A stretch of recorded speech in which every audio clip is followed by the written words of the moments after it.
arcades, they were everywhere once, you know, in airports and bars and public bathrooms and aquariums and of course, in every Australian home.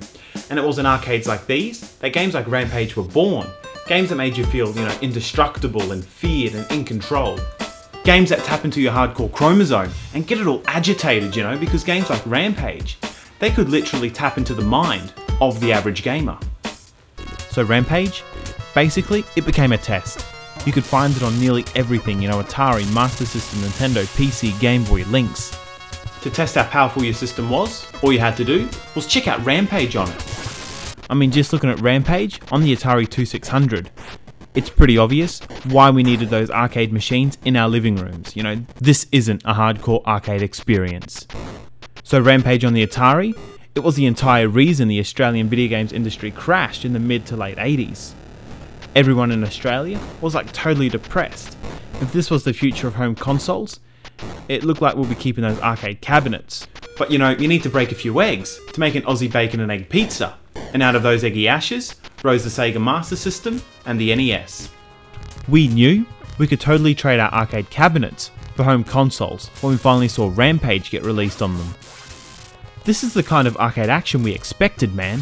Right from the living room we had intense colours and sound effects, you know, the full experience. You can see George the Gorilla wince as he gets hurt. You can see Lizzie the Lizard leap mighty bounds, you know, over tanks and people. And you can even see Ralph, the Wolfman, electrocute himself. It's these details that make the difference. We also get the power-ups back, and it adds like a whole, you know, other layer of depth.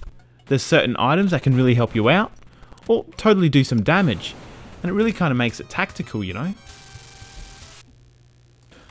So the coolest thing about the Rampage cabinet was that you could have up to 3 players at once, but man, we gladly traded that in when we could finally take this game home on a cartridge. If you're playing on the Atari, on a computer, or on the Master System, you actually got to choose from 3 characters. Nintendo couldn't handle it though, you know, maybe just too much carnage for the little guy. Rampage totally shines through when you can get some mates together, and this is where Rampage on the Lynx totally excels.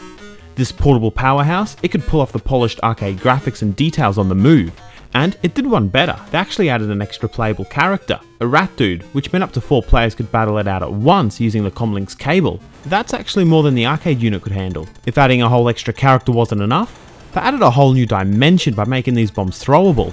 Rampage, it fired off so many impulses in your brain, and then they go and add these movable bombs. I mean, seriously. So if there's one thing I had to fault about Rampage on the Lynx, it is just too much, man. Seriously, you'll be doing so much stuff over and over and over again. The Lynx, man, it's no wonder it totally blew us away and started the handheld revolution. So it was really hard to imagine when we had all our own arcade machines that one day we'll be able to carry Rampage around in our own pockets.